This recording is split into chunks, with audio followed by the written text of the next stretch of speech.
Saudaraku yang terkasih, mari kita akan mendengar firman Tuhan yang akan saya bacakan dari Kolose pasal yang keempat, ayat kelima dan keenam, dari mana saudara mengambil tema Natal saudara, Be Wise and Gracious. Pada malam ini saya akan bacakan saja ayat ini. Hiduplah dengan penuh hikmat terhadap orang-orang luar. Pergunakanlah waktu yang ada. Hendaklah kata-katamu senantiasa penuh kasih, jangan hambar, sehingga kamu tahu bagaimana kamu harus memberi jawab kepada semua orang. Kesimpulan yang sudah buat dalam tema saudara ini adalah sebuah kesimpulan yang sangat relevan dengan kehidupan orang percaya dalam segala zaman. Karena zaman itu tetap memiliki persoalan masing-masing. Dan peduli di mana sudah hidup. Waktu hanyalah sebuah peredaran dari sebuah kehidupan. Tidak ada satupun sebenarnya dari apa yang ada dalam dunia ini yang tidak terkelola, termanage, terselenggara di luar daripada alam manusia dan Tuhan. Iblis hanyalah sebagai mediator kejahatan, mediator ketidakbaikan. Jadi tidak selalu kita harus sering salahkan iblis untuk segala perkara yang mungkin boleh terjadi dalam hidup kita. Artinya saudaraku, ada semacam free tidak bebas di dalam kehidupan manusia itu. Dan itu diberikan kepada semua ciptaan Allah, termasuk malaikat. Itu semakin malaikat bisa berdosa. Dia jauh lebih hebat dari kita, mempunyai supranatural yang kemungkinan tidak akan pernah kita gapai walaupun kita memiliki intelijensi yang sangat tinggi satu waktu. Tapi manusia itu diberikan kebebasan siapapun dia. Maka masalah Taman Eden itu adalah sebenarnya masalah pemilihan yang bebas yang dimiliki oleh Hawa untuk mengatakan iya atau tidak kepada Tuhan. Kita akan selalu diperhadapkan seperti itu. Karena itu saudara yang kekasih sama Tuhan, sebenarnya Hawa dan Adam itu tidak kekurangan wisdom. They had the full wisdom of God in their life. But when it comes to their will, when it comes to their free will, then the wisdom should be manifested truly or right. Itu sebenarnya saudara yang dikasih. Sehingga sudah mengatakan ini sebagai be wise and gracious adalah sebuah keadaan di mana sebenarnya pilihan-pilihan yang kau lakukan dalam hidup itu dalam segala dimensi, dalam segala bentuk atau elemen dari kehidupan. Karena hidup kita itu dimensional, hidup kita itu elementer, dan hidup kita itu memiliki sebuah kebenaran-kebenaran yang akan terungkap dalam perjalanan hidup saudara itu. Jadi dia tidak statik dan tidak akan pernah statik. Dia akan bergerak terus-menerus seperti itu. Karena itu saudaraku yang kekasih Tuhan, sesudah tamat hidup terjejaslah hidup manusia itu, maka terpecahlah konsentrasi kehidupan manusia itu dalam hal komunikasi. Itu yang dinyatakan oleh firman Tuhan yang saya bacakan tadi. Komunikasi kita itu terjejas, sehingga ada masalah di antara komunikasi yang bersifat horizontal dan bersifat vertikal. Hubungan antara saudara dengan saudara yang ditandai oleh masalah Abel dan masalah Kain, dan hubungan antara manusia itu dengan Tuhan yang ditandai dengan berbicaranya darah yang terjatuh ke dalam tanah dari Abel itu sampai ke surga. Karena itu saudara yang dikasih Tuhan, kata be wise, it means you have a wisdom in your life to say something, to do something, to choose something. Tapi begitu banyak pilihan saudara yang dikasih Tuhan. Ketika Adam dan Hawa sebenarnya sudah ada dalam muka bumi ini, setelah bumi ini diperbaiki oleh Tuhan selama 6 hari, ada kerusakan dalam ayat Kejadian 1 ayat 1 dengan Kejadian 1 ayat 2 itu ada sebuah gap ya antara Allah menciptakan dan kerusakan bumi. Kerusakan bumi itu adalah dia tidak berbentuk dan gelap gulita menutupi seluruh lautan. Dan kemudian pada ayat berikutnya kita melihat perbaikan yang dilakukan oleh Tuhan. Jadilah terang seperti yang kita dengarkan tadi, hari pertama, hari kedua, hari ketiga, hari keempat. Tuhan memasukkan matahari menjadi sistem solar system kita. Dan terjadilah perhitungan waktu. Ya, 24 jam satu hari dan berputar pada porosnya yang ditemukan oleh orang-orang modern kemudian saudara yang kasih. Dia mengelilingi matahari 365 hari per tahun. Kembali dia ke titik berangkatnya. Dan kemudian manusia itu masuk di dalam lingkaran-lingkaran waktu itu. Ada hubungan antara manusia dengan manusia, ada hubungan antara manusia dengan Allah. Ketika Allah membentuk bangsa Israel, saudaraku, ada yang pertama yang dilakukan adalah mengatur ini. Jadi hukum Taurat itu adalah mengatur hubungan antara manusia dengan Tuhan secara vertikal, mengatur hubungan antara manusia dengan manusia. They need wisdom untuk berhubungan dengan manusia, untuk berhubungan dengan manusia dengan Allah. Itulah yang ditulis oleh Rasul Paulus, saudara yang dikasih. Kekurangan wisdom atau tidak menjadi bijaksana atau berhikmat bukan berarti kebodohan. Kadang-kadang ada orang yang berpikir kebodohan itu sama dengan tidak berhikmat. Tidak. Orang yang pintar sekalipun banyak yang tidak berhikmat. Karena hikmat itu sebenarnya adalah urusan hati kita, urusan warna hidup, merah, kuning, hijau. Merah, kuning, hijau itu adalah urusan rasional. Rasional kita, pikiran kita. Ada warna merah, ada warna hijau, ada warna biru, ada warna hitam, ada warna coklat, ada warna pink. Itu masalah data yang dipikirkan oleh kita. Tetapi kenapa engkau milih warna merah? Itu masalah hati. Bukan masalah pikir. Masalah hati. Your heart is the base when your wisdom work. Hatimu itu adalah dasar bagaimana kehikmatanmu itu bekerja. Maka Yesus mengatakan dari segala sesuatu yang kau jaga, pertama kali jagalah hatimu. Bukan saja pikiran, hatimu yang pertama. Karena dalam ayat-ayat yang lain juga Yesus mengatakan karena dari sana keluar hidup, dan dari sana juga keluar kematian, kejahatan, segala macam, kesembronoan. Yang hal-hal yang tidak baik. So to be wise is to choose something which is so most important thing for you.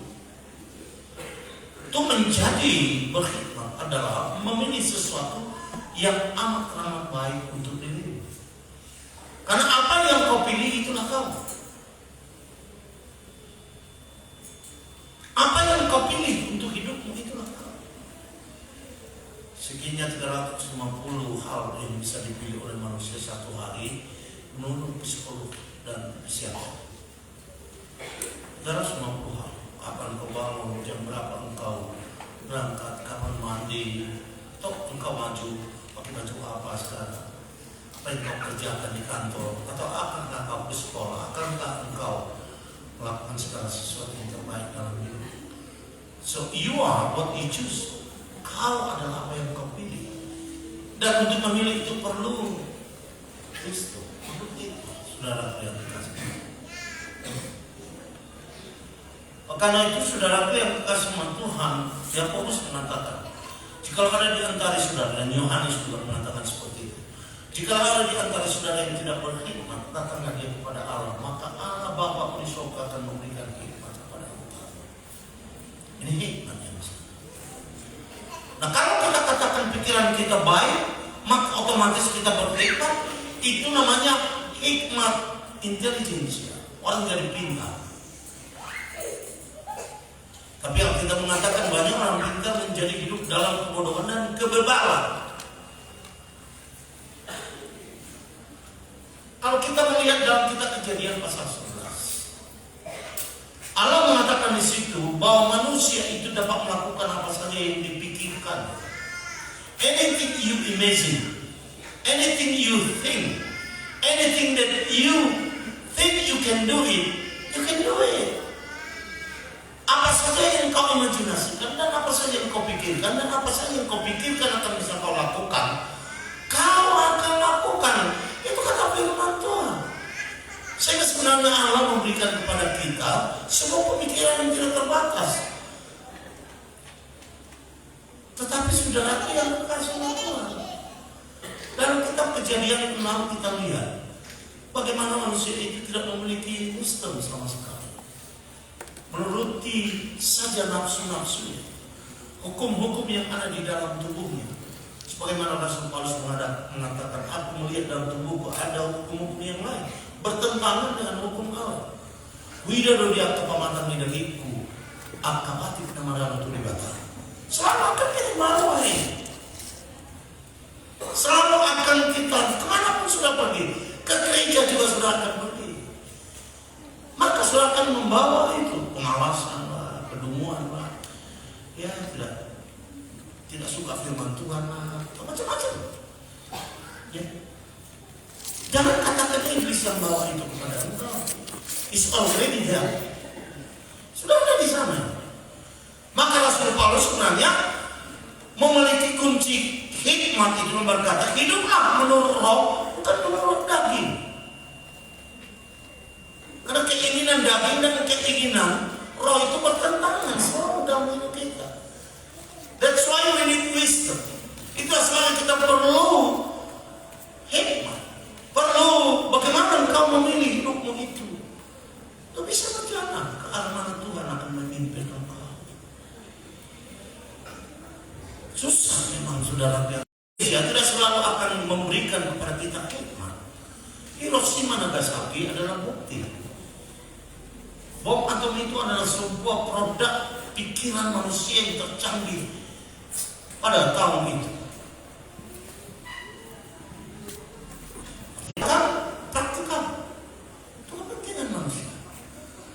Selalu ada kebijaksanaan praktikal dalam hidup. Untuk istri saya, untuk anak saya, untuk negara saya, misalnya pegawai negeri, untuk masyarakat saya kalau saya adalah tokoh-tokoh, untuk jemaat saya. Ya. Saya selalu memikirkan practical wisdom. Untuk menjadi seorang pendeta tidak boleh hanya tahu khotbah saja. Selalu lihat.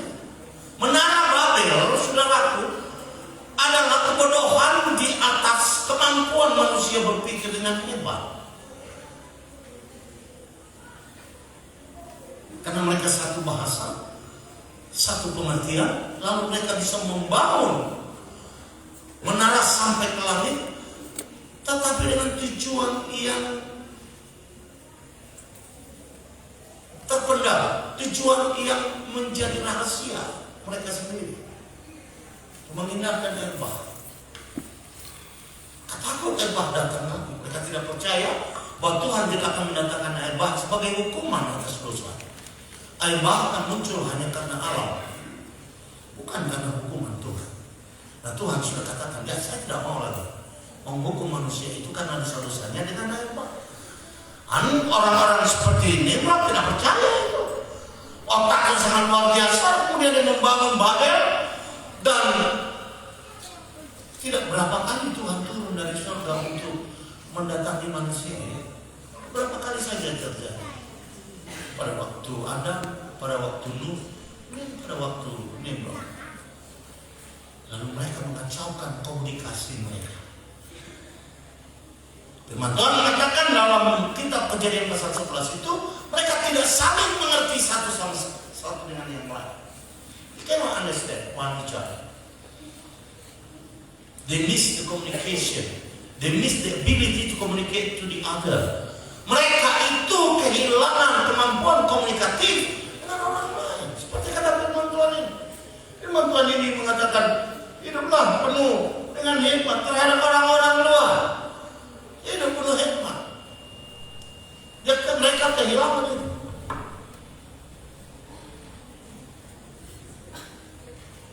Nah, ini masih banyak yang saya omongin. Tapi jam 10 lewat.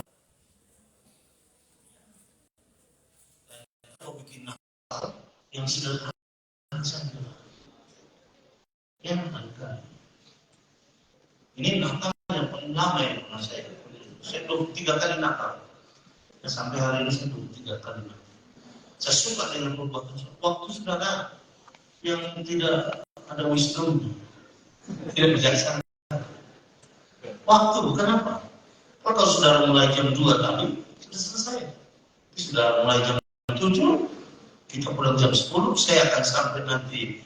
Saya berangkat dari jam 11 ini, saya akan sampai sekitar jam 3, dan 4 saya sudah berangkat ke Kuala Namu atau jam 4. Saya berangkat pagi. Ya, masih banyak waktu saya yang menunggu saya.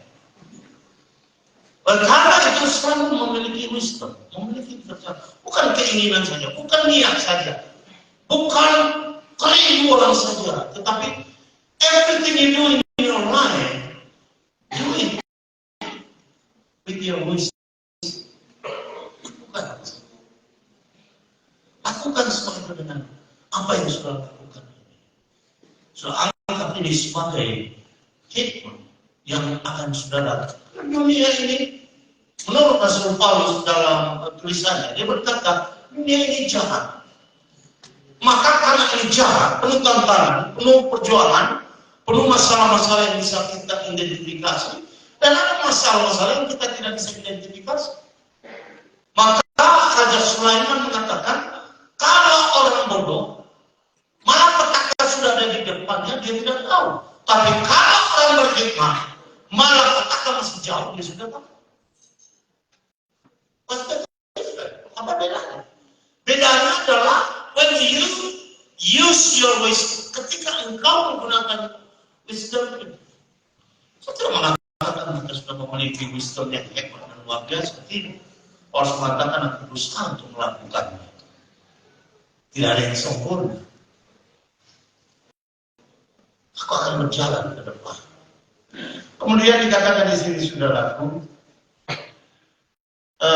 pergunakanlah waktu yang ada. Ini ayat ayat terakhir dari kalimat itu. Pergunakanlah waktu yang ada. Pergunakan waktu yang ada.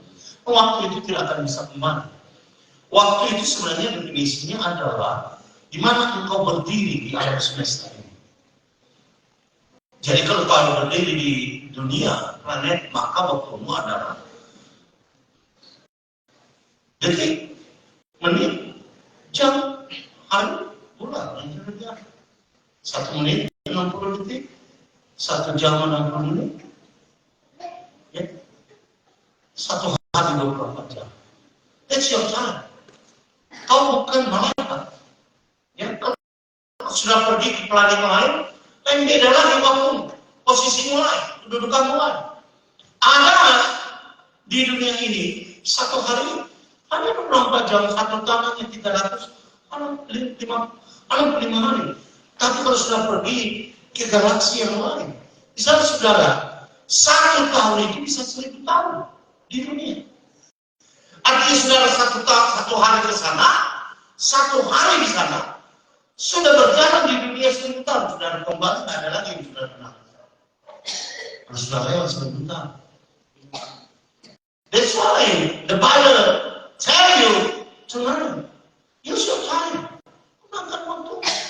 Kalau kau nggak bisa meraih apa-apa.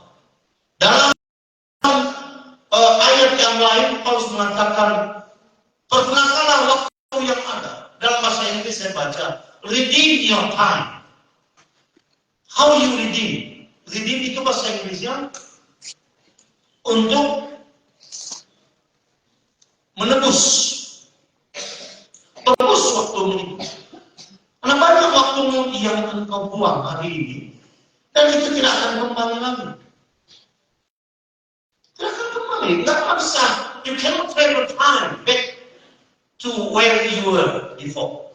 Tak bisa engkau berjalan ke belakang untuk mengambil waktu untuk kembali kepada kau. Kau memiliki waktu sekarang dan ke depan. Maka gunakanlah waktu sekarang itu di depan. Tebus, redeem. Tebus itu waktu-waktu kebodohan yang kau lakukan yang lalu itu.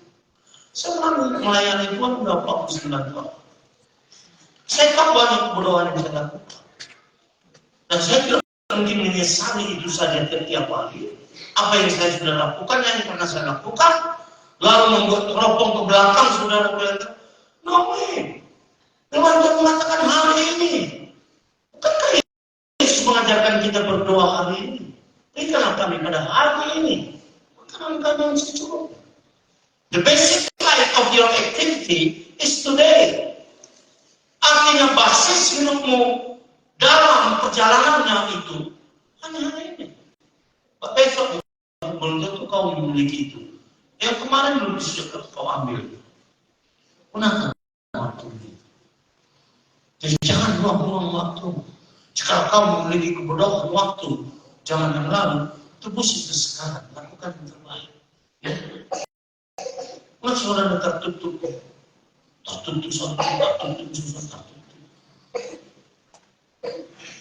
Kalau firman Tuhan matur bahasa waktu. Mulu haluli, yang mau tertutup 2 hari, itu gak terus sama haluli. Ada yang sudah tidak pahala dong. Orang yang tertutup.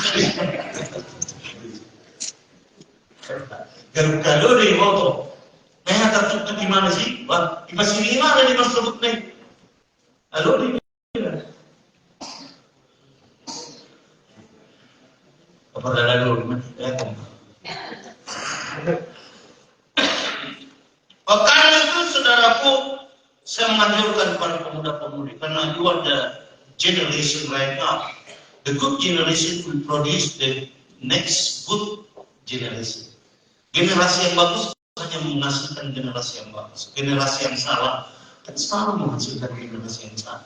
Kalau kau tidak mencoba untuk menebus waktu itu dengan apa yang waktu yang Tuhan berikan kepada engkau, supaya kau berguna dalam hidup. Mari kita bangkit berdiri.